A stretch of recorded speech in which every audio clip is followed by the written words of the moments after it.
Hi, my name is Seyi Shay. I play the character of Zara in Assistant Madams 2. I be the bad girl, oh no no.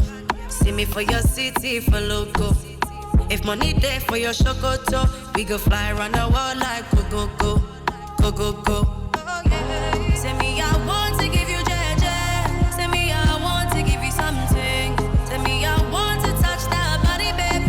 Growing up as Seyi Shay, I guess that would I mean, then you're referring to like maybe the past 10 years, because I've only been Seyi Shay for 10 years. I haven't grown up as Seyi Shay. I grew up as Deborah or Debbie or Seyi at home, and I was raised as an only child, even though I have an older sister and 2 older brothers from my mom and my dad.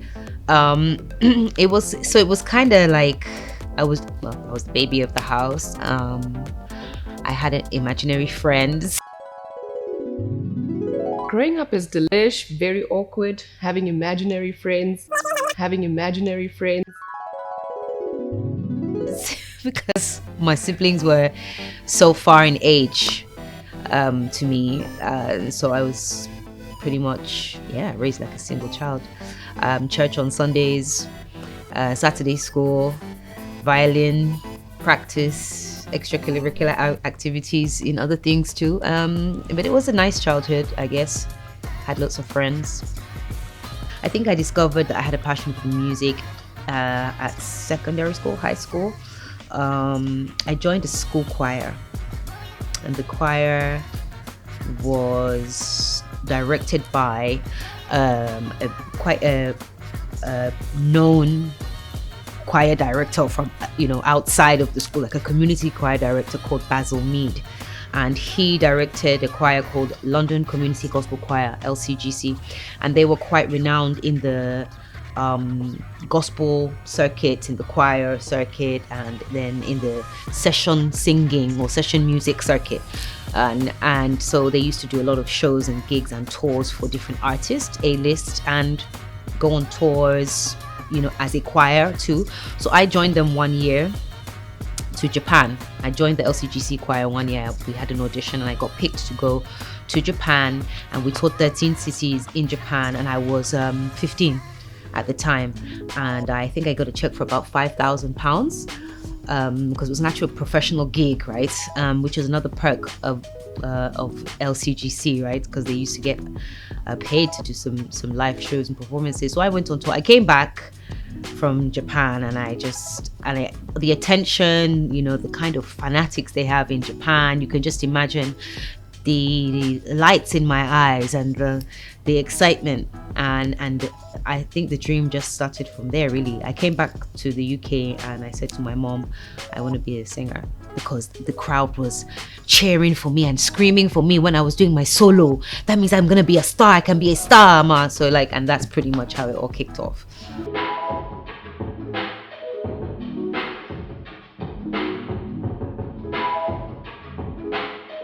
To be honest, it took a lot of convincing to get me back to Nigeria. I was not, it was never part of my plan to come back to Nigeria and do music. Before I moved back to Nigeria, I was in a girl band called From Above, and we were managed by a man called Matthew Knowles, who is Beyonce's dad, and so he managed us for 3 years. He signed us to Sony Columbia Music, and we lived in Houston for those years, where we were developed as artists, singing, dancing, interview skills, whatever it is, you name it, we did it. We supported Beyonce on tour. We had our own reality show. So I was pretty happy, just kind of, pursuing music on that side of the world, and had no idea that there was even a possibility that I may be able to be like a star or something in Nigeria or Africa, until I met Sound Sultan, may God rest his soul. And I met him by way of chance in a studio session in the UK with a producer called Doc Def, and he was listening to my music from behind the door, and he was blown away. And then he just asked me he didn't know that I was Nigerian. Then we started talking. He was like, have you ever thought about coming back to Nigeria to do music? And I was like, no. And my mom had just died anyway, like a few years before that. And I remember her saying to me, Najalo, she might end up see. Nigerian, but music don't ṣe Nigeria ló ṣe. So when I had met him, I felt it was like a, you know, I don't know, I felt it was like some kind of sign. And we got talking, and then the group broke up a little while after that anyway. So it was like, okay, this is my sign, this is my answer from God. My mom is talking to me, let me do it, let me get it. And the rest is history. I'm in Lagos, Nigeria, and now I'm Seyi Shay.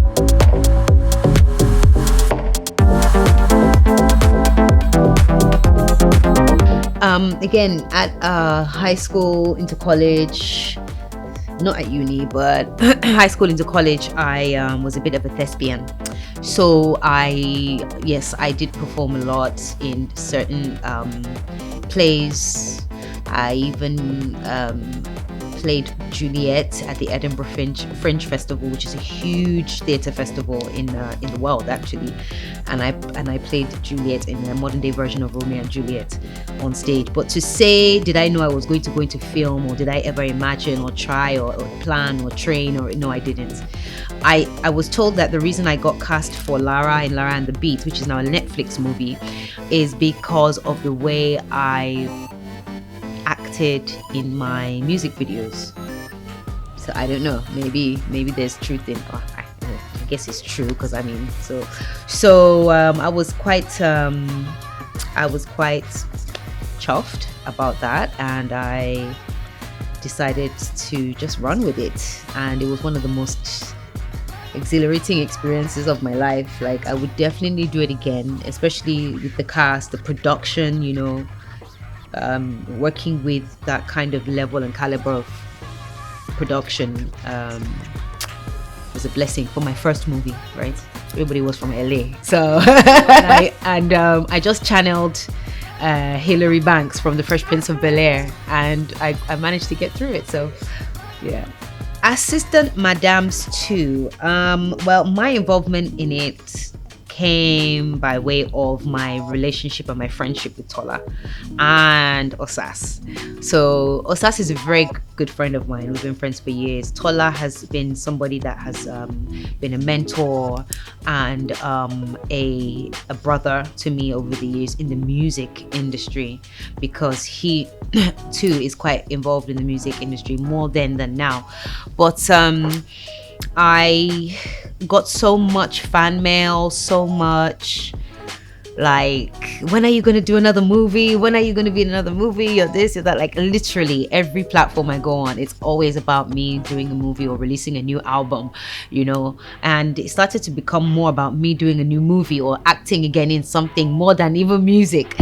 And so I knew that Assistant Madams 2 was coming up, so I was just, you know, I happened to bump into Tola one day, and I was like, "Oh, Tola, how far now? You should cast me for your, you know, your show." And he was like, "Actually, I have the perfect role for you." And then it just kind of happened like that. But I did have to go for the what is it, like an audition, like a screen test, the reading. Yeah, so I don't even know the terms. That's to go let you know that I am not a seasoned actress. I just wing it. I just wing it, my dear.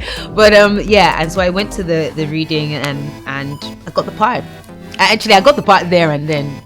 It's like, I know how to play a bitch a lot, right? Very well, because Lara was a bitch too. So Zara is a bit of a bitch. But Zara is in Assistant Madams 2. Zara is. I read the description of her personality and her character, and it read that she was stoic. But I don't really know how to be stoic because I'm not a stoic person. So I just thought, you know what, scrap that. I'm going to portray Zara in my way. In the way, you know, spoiled rich girl, you know, very emotional, you know. And so I portrayed just that, as opposed to the stoic description that she was supposed to be in the direction. One of the challenges I faced on set playing this character is actually a real life challenge. I wanted to be like popping for the filming of this series. of my episodes. And so I made the silly mistake. Well, it wasn't a mistake at the time because I felt like, you know, it would be cool. I went to go and get a chemical peel. And the doctor said to me, hey, you know what? I said, please, is my skin going to peel off and look fresh and everything in time for when I'm supposed to start filming? She was like, yes, of course. Definitely, like 9 days, everything will be fine. Girl, 3 weeks later, my skin was like at the worst stage of the chemical peel. And that is when we started filming. So I had to get the makeup ladies on set to literally pour the foundation on my face. And yeah, I was begging when I was watching the playbacks. I was begging Tola. I was like, please just spend extra time on my post edits. I'm begging you. You know, that was a huge challenge because, you know, like I couldn't ask them to hold the shooting just because of my face on my skin. But that's a lesson learned. I'll never do that again. But more closer to the actual show, I think one of the challenges was consciously trying to make the character of Zara different to Lara in my last movie, right? Because, like, you know, those kind of roles are supposed to be quite easy to play because you could just naturally turn on your bitchy side and just be that person, right? But I had to keep in mind that Zara is very different to my last. Well, not that different, to be honest. They're both rich, both bitchy, both. Yeah, so actually, no, maybe not. Maybe I need a more challenging role next time. But yeah, trying to stay conscious that, you know, it's a different thing, different character. Yeah. That's not fair because, like, they're both integral parts of my life. Pass. English. Ewa going. Spelling bee. Oof. Pass. I have to pass because, like, you know. Her friends will come for her. Dogs. Concerts. I hate both. Oh my god, guys. Who doesn't want us? I don't want. I just. It's like I can't. I'd rather just not have a phone. Calling or texting. Calling. If I have to choose one, calling. Ew, pancakes. Morning person for sure. That was hard. That one is very hard. Because if you don't look good, your personality may not even come through. Share food now. If I have to share food with somebody from Assistant Madams, who would it be? Timini. He's so cool. He made me feel very, very, you know, very, very comfortable and very confident. Yeah. Music.